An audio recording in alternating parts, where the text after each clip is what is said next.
par rapport au statut, justement, j'ai vu qu'en Guadeloupe, ils ont déjà le contrat fédéral. Où je crois que c'est 2 joueurs par club, mais j'ai aussi entendu que le joueur doit toucher le RSA en fait. Vous êtes au courant ou pas trop? Et est-ce qu'à terme, ça peut être fait ici? Oui, on est plus qu'au courant parce que nous avons participé au montage du projet avec la Guadeloupe. La Guadeloupe a pris un peu d'avance sur nous, c'est très bien, parce qu'ils ont pu effectivement avec le conseil régional, M. Harry Chal, vice-président du conseil régional qui est très impliqué dans cette affaire, qui a même mis à la disposition de la ville de Guadeloupe un expert juridique pour travailler sur ce dossier. Et également avec le MEDEF Guadeloupe, le patron des grandes entreprises guadeloupéennes, ils ont pu construire ça, effectivement, la ressource financière, ils ont pu construire un dispositif financier qui permet de financer ça, avec effectivement quelques particularités sur les questions d'éligibilité des joueurs, de l'âge des joueurs, etc. Donc nous, on a un projet qui ressemble à ça, mais qui est un petit peu plus ambitieux, donc il prend un petit peu plus de temps, parce que le projet martiniquais, c'est d'avoir un employeur unique, de ne pas laisser reposer sur les clubs, parce qu'on sait la difficulté que les clubs ont en termes de structuration, en termes de moyens financiers, voilà, à être des employeurs.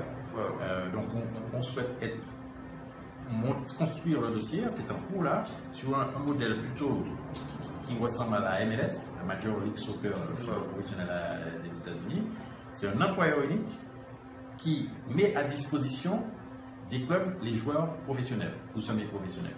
Donc ça, c'est un dossier sur lequel nous sommes. Le financement aussi va reposer essentiellement sur des fonds publics avec 4 niveaux de financement. Le dossier est en cours d'élaboration.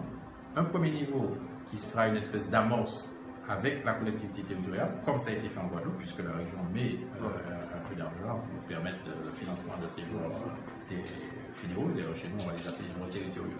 Mais sur le modèle du contrat fédéral. Est-ce que c'est pour tout de suite ou ça va prendre du temps? J'explique, c'est à l'échéance de 18 mois. Pourquoi? Parce que je parle d'abord du deuxième niveau de cette fusée de financement. Le deuxième étage, c'est la tutelle sportive. Il y a aujourd'hui le programme forward de la FIFA qui représente 1 200 000 $ par an. Nous ne touchons qu'un quart de cet argent dans le cadre de la convention. Donc, en abondant un petit peu ce programme. C'est pour ça que c'est votre cheval de bataille. C'est un projet à lui seul, l'intégration FIFA. Et donc cet argent, si on arrive à en avoir un peu plus, on pourrait flécher une partie de cet argent sur ce projet d'évolution du statut du joueur vers un statut semi-pro, vers un statut. Et le troisième étage, c'est celui-là qui est le plus intéressant et le plus, sans fausse modestie, le plus intelligent. C'est aller chercher au niveau des fonds structurels européens, notamment par le biais du fameux fonds social européen, le FSE, qui présente une nouvelle mouture pour une programmation qui ira de 2021 à 2027. C'est pour ça qu'on est en train de travailler sur ce dossier pour le rendre éligible au Fonds social européen dans la programmation 2021-2027. Et le projet, c'est un projet sportif parce qu'il va permettre effectivement d'avoir des joueurs qui sont plus performants, des joueurs qui s'entraînent plus souvent, qui vont offrir un spectacle et un niveau de compétitivité plus important au club. Deuxièmement, c'est un projet éducatif parce que ces joueurs qui auront peut-être 30 heures de travail par semaine, peut-être même 35 heures, il y aura un nombre d'heures qui sera consacré à la formation professionnelle de ces jeunes garçons, en s'appuyant sur des dispositifs existants comme la formation professionnelle des adultes, voilà. Et puis le troisième volet de c'est un volet citoyen, puisque il y aura des heures pour ces salariés qui devront être consacrées à l'information citoyenne pour les plus jeunes. On prend un exemple, un jeune qui serait au club franciscain ou au Golden Lion et qui serait joueur finalement territorial professionnel et qui aurait sur un volume de 30 heures, 15 heures consacrées au sport, donc entraînement plus match, peut-être plus, 20 heures consacrées à l'entraînement et au match, par semaine. Peut-être 10 heures consacrées à la formation professionnelle, parce qu'il serait dans un cursus pour le remettre en selle en matière de maîtrise de la langue anglaise, de la langue espagnole, en matière de maîtrise des nouvelles technologies, pour pouvoir rebondir par la suite sur une insertion professionnelle. En plus de ça, il aurait 4 ou 5 heures à consacrer aux plus jeunes, en tant que grand frère, venir le mercredi après-midi dans son club, dans un club voisin. Mais concrètement, il toucherait combien à la fin du mois? Alors, on a évidemment dimensionné ça. On a dimensionné ça sur un salaire qui serait de l'ordre du SMIC ou de 1,3 du SMIC, ce qui nous permet de dimensionner ce projet à hauteur de 2 300 000 € par an. Construire ça, parce que s'il y a la masse salariale des joueurs, mais il y a aussi l'organisation avec la structure qui va les employer, il faut une petite administration qui va gérer ça. Il faut également professionnaliser quelque part les éducateurs, parce que si vous avez des joueurs qui doivent s'entraîner peut-être matin, il faut des structures aussi. Il faut des structures pour pouvoir les accueillir, en plus de ce que font les clubs. Donc tout ça est en train d'être construit et c'est ambitieux, mais je pense que c'est un beau projet et qu'on réalisera avec les autres partenaires qui vont nous accompagner. J'ai parlé de 3 étages, et puis le 4e étage, c'est ce que j'appelle les systèmes économiques martiniquais, les entreprises, petites, moyennes et grandes, les médias, les agences publicitaires, ce qu'on appelle les régies publicitaires, pour construire tout ça, même si on sait que le contexte économique est un petit peu compliqué, mais arriver à proposer des choses gagnant-gagnant avec les entreprises pour que, là aussi on a un modèle, c'est le modèle de l'AIOL. L'AIOL ça marche, ça continue à marcher parce qu'il y a une grosse visibilité. Donc les entreprises n'hésitent pas à engager des fonds parce qu'il y a un rapport gagnant-gagnant en termes d'investissement pour l'entreprise, mais en termes de retour d'image parce qu'à un moment donné de l'année, à certains moments des grandes compétitions, l'enseigne est visible pendant un bon moment sur les médias. C'est ce qu'on veut mettre en place. Il y a des choses qui existent dans le monde. Je prends l'exemple de ce qu'on appelle le naming. C'est dans le football international, c'est très les stades portent les noms. Voilà, le stade peut porter le nom de l'entreprise, l'équipe même peut porter le nom de l'entreprise. Le championnat même peut porter le nom de l'entreprise. On va vers ça, non? Il faut qu'on aille vers ça. Parce que c'est la réalité. C'est la réalité économique, c'est la réalité sociale. Et ça va aussi dans l'intérêt des entreprises. On imagine que si demain le stade où joue l'Essor Péchotin, au lieu de s'appeler, même s'il y a un nom, une dénomination par rapport à l'histoire, mais qu'il y ait à côté une grande entreprise comme une enseigne, comme Decathlon, comme Bachi, ou comme, voilà. Il y a un certain nombre de grandes entreprises, même des multinationales, qui sont implantées en Martinique, qui ont intérêt économique en Martinique et qui doivent quelque part, mais toujours dans un rapport gagnant-gagnant, reverser, entre guillemets, quelque chose pour la jeunesse martiniquaise qui est en grande difficulté. Mais pour cela, il faut commencer d'abord par ramener du monde au match. Je vois qu'il y a de moins en moins de personnes au match. Vous pensez qu'il faut faire quoi? Il y a des gens qui parlent de baisser le prix du match ou je ne sais pas, faire des spectacles à la mi-temps. Vous pensez quoi par rapport à ça? C'est pas possible de baisser le prix du match. Oui, tout est possible. Alors lorsqu'on me dit qu'il faut baisser le prix du match, je dis qu'il y a certains matchs qui sont à accès totalement gratuit, y compris de 20 compétitions jeunes, et puis on ne va pas forcément non plus parce que c'est gratuit. Donc ce qu'il y a, c'est qu'il faut bien se rendre compte d'une chose, c'est qu'on est dans un contexte démographique qui est particulier. On nous demande d'avoir plus de licenciés, d'avoir plus de gens en match, alors qu'il y a moins de monde en Martinique déjà. Avec également une mutation profonde de la structure même de la population, puisque c'est une population il y a moins de monde, globalement, mais c'est une population qui vieillit, donc avec d'autres habitudes. C'est une population qui vieillit. Pourquoi? Parce que les Martiniquaises et les Martiniquais font moins d'enfants.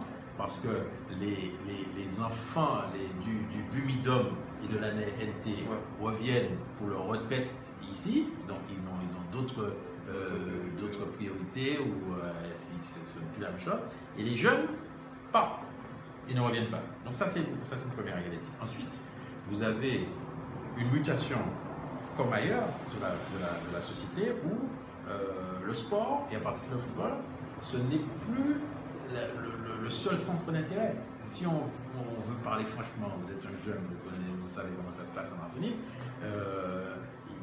il y a la réalité économique. Si vous avez une famille et que le vendredi, il faut quand même aller voir avec les gamins, voir un film, ou aller acheter quelques petites choses avec les enfants pour leur faire plaisir. Il faut acheter la nouvelle carte pour le jeu vidéo. Avec son épouse, son conjoint, il faut peut-être aller faire une petite sortie le samedi soir ou le dimanche. Donc il y a une offre de loisirs qui est beaucoup plus importante, qui est beaucoup plus intéressante et qui fait que aujourd'hui les familles sont obligées de faire des choix. Ce n'est pas comme il y a 30-40 ans où il n'y avait quasiment que le football.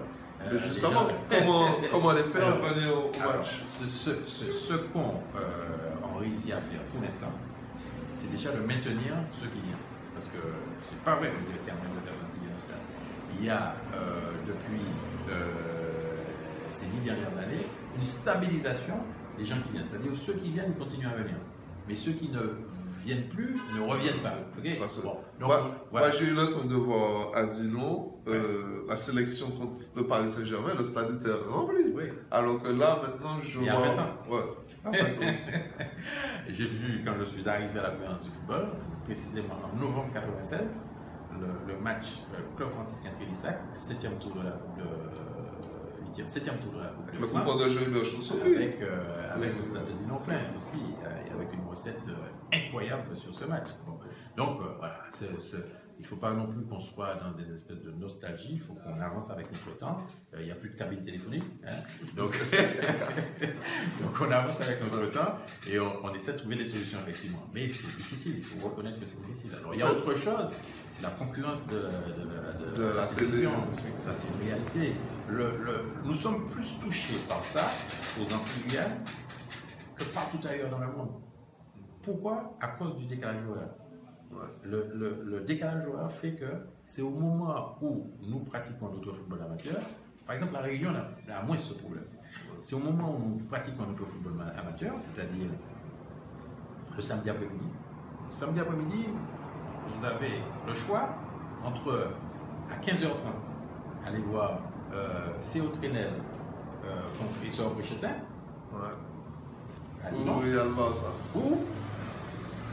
Ou Angers contre Montpellier. Ouais. Et il y en a qui ne regardent même pas Angers contre Montpellier, ils vont regarder Atlético contre Barça parce que c'est vrai. Parce que c'est exactement à cette heure-là. C'est-à-dire il est 15h30 et puis il va être 20h, 21h en Europe. Et pire, avec l'arrivée de toutes les chaînes cryptées, avec la profusion d'images qu'on a, on peut les citer, hein. Vous avez Canal, vous avez BIG, vous avez RMC aujourd'hui, et donc du samedi matin, 9h, jusqu'au dimanche, 21h, vous avez du foot continu et du foot de très haute qualité, parce que c'est du foot professionnel, et du foot avec j'allais dire, une valeur ajoutée. Parce que ce n'est pas seulement le regard d'un match, ce sont les commentaires, ce sont les angles, c'est la VAR, c'est les émissions qui viennent après, avec des jeux, avec des analyses. Donc voilà. Et on peut comprendre que un monsieur de 50-60 ans qui avait l'habitude d'aller au match préfère rester devant sa télé avec son verre de jus ou son eau de coco à regarder le match le samedi matin, le match le samedi après-midi, l'émission dans la foulée, avec les reportages, etc. Donc ça, c'est une concurrence qui est féroce. Alors comment on pourrait contourner un petit peu ça? C'est par l'amélioration des infrastructures. Mais on est aussi handicapé par ça. On n'a pas de décalage, très peu de décalage. Si on avait plus de terrain éclairé en hiver, bon, pour essayer de lutter contre cette concurrence audiovisuelle, on ferait plus de matchs le jeudi soir, le vendredi soir, le samedi soir. Comme ça, plus de confort, les gens sont plus à l'aise, il fait moins chaud. On peut avoir une meilleure production sportive aussi parce que jouer le soir, ça donne une meilleure facture de jeu. C'est tout ça. Et puis, effectivement, faire en sorte que le système amateur ait atteint ses limites, qu'on puisse évoluer, faire une transition vers un football semi-pro pour que la qualité même du jeu puisse être améliorée. Dites-moi, on en est où au niveau du développement de la passerelle des jeunes vers le monde pro? Alors, les choses avancent très positivement. Et là, je crois qu'il faut remercier quand même la Fédération française qui a pris en compte, enfin, nos demandes s'agissant de ce qu'on appelle les structures de préformation. Quel est le cheminement aujourd'hui d'un jeune qui souhaite devenir professionnel? Il commence par les écoles de football dans les clubs, 6 ans, 7 ans, parfois plus tard. On doit travailler sur ça aussi pour que l'encadrement des clubs, des plus jeunes, des débutants soit de bonne qualité. Ensuite, s'il est bon, s'il commence à être bon, il va être inscrit dans ce qu'on appelle les centres de perfectionnement. Nous avons 6 ou 7 espaces de perfectionnement qui donnent aux jeunes de 9 à 11 ans la possibilité d'avoir un entraînement supplémentaire en plus de ce qu'ils font au club, grâce à la ligue, grâce à la structure de perfectionnement. Il y a aussi ce qu'on appelle le foot à venir, dans la même tranche d'âge, les 8-11 ans, mais un petit peu après aussi les 8-11 ans, mais après un petit peu aussi les 12-13 ans. C'est grâce à l'investissement de certains nombre de clubs, là aussi, on a des actions de complément de préformation pour les jeunes de cette catégorie d'âge dans certaines zones, dans certains secteurs de la Martinique. Ensuite, les meilleurs vont partir en sélection, 14 ans, 15 ans, et vont entrer également dans les structures de préformation scolaire que nous avons. Il y a aujourd'hui une structure qui s'appelle une section sportive performance qui ouvre à la rentrée scolaire prochaine avec un éducateur de très haut niveau qui sera payé par la fédération. Ça sera situé au collège de Périnon. Donc c'est nouveau. En fait, c'est la section sportive de Place d'Armes qui était coachée par Mario qui va basculer sur Périnon avec une autre organisation et avec une centralisation du collège, du site d'entraînement, puisque ça sera le terrain d'honneur du stade de Achille, qui a été refait, qui est donné en qualité aujourd'hui, plus le petit terrain synthétique, avec un projet de création de notre terrain synthétique sur le terrain du lycée de Belle. Vous parlez de terrain synthétique. J'ai vu qu'ils ont mis 4 terrains à Ducos, là, c'est Mada Football Club. La Ligue a un rapport avec eux ou pas du tout? Oui, le dossier nous a été présenté pour que des partenariats puissent être trouvés. Alors, ce n'est pas du synthétique, c'est du fail, mais ça peut être intéressant dans la préformation des jeunes pour compléter ce qui se fait. Bon, donc voilà, c'est section sportive performance, ça va s'appeler, et qui sera un véritable pôle espoir avec des moyens supplémentaires que la fédération va mettre en place. Et puis il y a autre chose qui est nouveau, c'est la création par la fédération aussi, mais en Guadeloupe, d'un CERFA, Centre d'élite régional du football aux Amériques. Donc ça c'est pour les 16-17 ans, les meilleurs Martiniquais, Guadeloupéens, Guyanais vont intégrer à partir de la rentrée scolaire prochaine. C'est intéressant ça. Et ça sera l'équivalent d'un centre de formation professionnelle.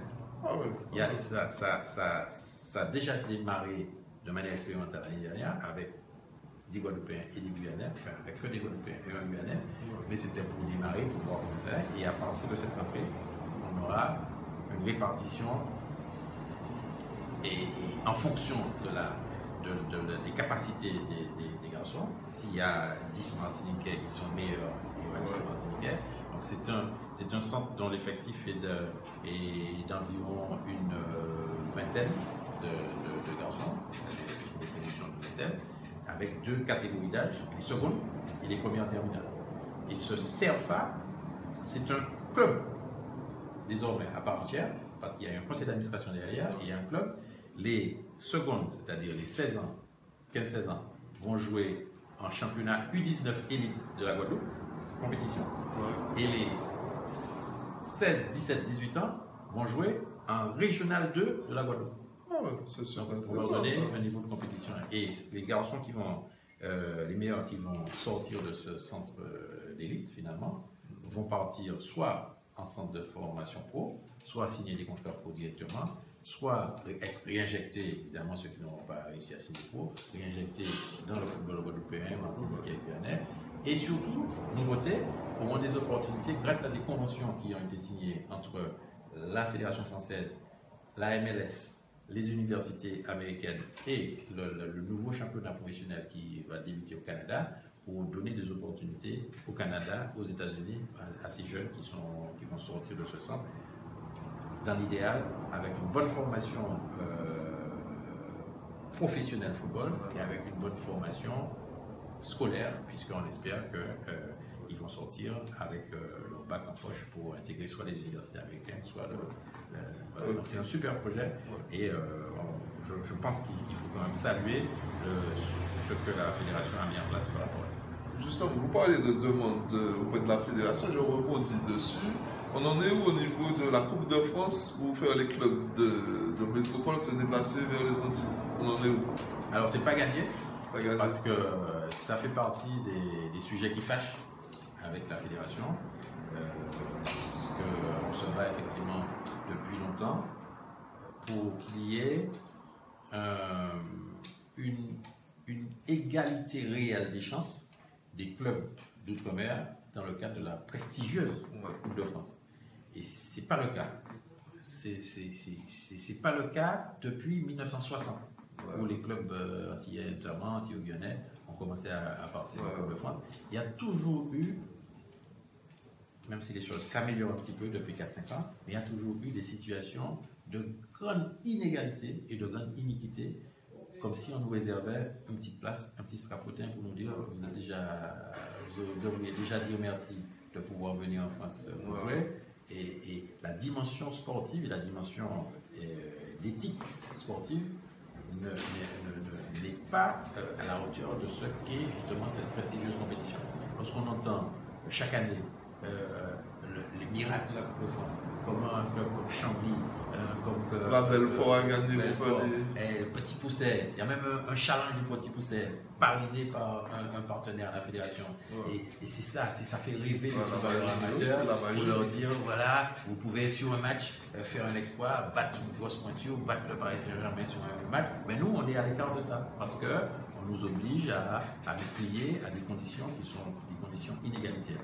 Donc ça s'est amélioré un petit peu, mais il y a encore beaucoup à faire et nous ne sommes pas suffisamment entendus. À un moment, nous avons même menacé de traduire la Fédération française devant le Conseil national de l'éthique par rapport à la situation des clubs martiniquais en Coupe de France. Ce qui s'est passé avec le club franciscain il y a quelques années, ce qui s'est passé avec plus récemment les Lions en 32e de finale de la Coupe de France, où ils ont été obligés d'aller jouer à Orléans. C'est inconsolable. C'est inconsolable. Puisque, justement, la loi devrait être là pour, comme on dit, égaliser un peu les chances et donner un petit peu plus de chance aux petits par rapport aux gros. Et dans notre cas, le règlement est là pour donner plus de chance aux gros. C'est malheureux, c'est malheureux. Mais je vous laisse le mot de la fin. Je n'ai même pas vu le temps passer. Je vous laisse le mot de la fin, Président. Qu'est-ce que vous avez envie de dire à tout le monde par rapport au football martiniquais? Quel objectif vous avez à court, moyen ou long terme? Et puis, je vous laisse le dernier mot. Un mot d'espoir. Un mot d'espoir s'agissant des questions justement d'éthique, de déontologie, de respect de la règle. Le football martiniquais traverse depuis quelques semaines, on l'a dit, quelques turbulences liées à des comportements des acteurs, des comportements des spectateurs qui sont des comportements qui sont déviants. Et c'est ce que je voudrais attirer l'attention et quelque part, sans être moraliste, hein, ni moraliser, voilà, c'est simplement sensibiliser tous les acteurs, qu'ils soient joueurs, joueuses, les éducateurs, les dirigeants, les parents surtout, qui donnent souvent un très bon coup de main au club. En venant le dimanche matin, le mercredi après-midi, accompagner les jeunes, accompagner les éducateurs dans l'action éducative qu'ils mènent, mais parfois qui ont de mauvais comportements. Donc il faut qu'on leur dise, si vous venez dans de bonnes intentions, venez. Si vous n'avez pas de bonnes intentions, restez chez vous, laissez les éducateurs formés s'occuper de vos enfants et de s'occuper des enfants en toute moralité et dans de bonnes conditions. Et puis tous les autres acteurs, les arbitres, les délégués, les spectateurs, hein, il faut que les uns et les autres comprennent que nous sommes dans un univers social. On a besoin de tout le monde. On a besoin du joueur, on a besoin de l'éducateur, du dirigeant, on a besoin du supporter parce que ça fait partie de la vie sociale de la cité. Mais on a besoin des officiels et notamment des arbitres. C'est difficile d'arbitrer. Et surtout, ils sont indispensables. Ils sont indispensables quand ils ne sont pas là, ça se passe mal. Ouais.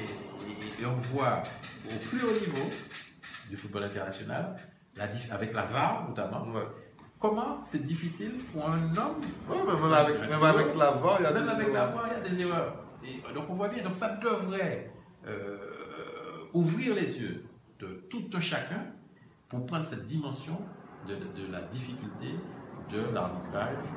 Et puis, nous avons, nous adultes, un devoir d'exemplarité par rapport à la jeunesse. On est tout le temps en train de dire, bon, voilà, ils font des bêtises, voilà, ils sont dans les abribus. 20 morts l'année dernière par arme à feu. 20 morts par accident de moto et de voiture, par absence de casque, par absence de sécurité. On est sur une espèce de statistique extrêmement dramatique où depuis 2-3 ans, nous avons 40 jeunes de moins de 40 ans qui meurent en Martinique, soit par arme à feu, soit par accident de la route, parce qu'un minimum de précaution et de citoyenneté n'est pas respecté. Donc face à ça, le sport est là pour justement être une espèce de parade, de barrière, pour enseigner de bonnes valeurs, pour essayer de garder cette jeunesse dans le droit chemin. Mais si nous, adultes, nous sommes dans des comportements déviants, parce que nous ne respectons pas la règle, nous ne respectons pas la personne qui est en charge d'appliquer la règle, mais ça, on n'a qu'à s'en prendre à nous-mêmes si la société dévie. Donc c'est ce message d'espoir, de paix et d'éthique que je souhaite faire passer grâce à ta télévision, et je te félicite pour ce travail de communication que tu fais en direction du peuple martiniquais. Je vous remercie, Président. Merci beaucoup pour cet entretien. Et puis on se retrouve mercredi prochain. Allez, bye bye. Bye bye.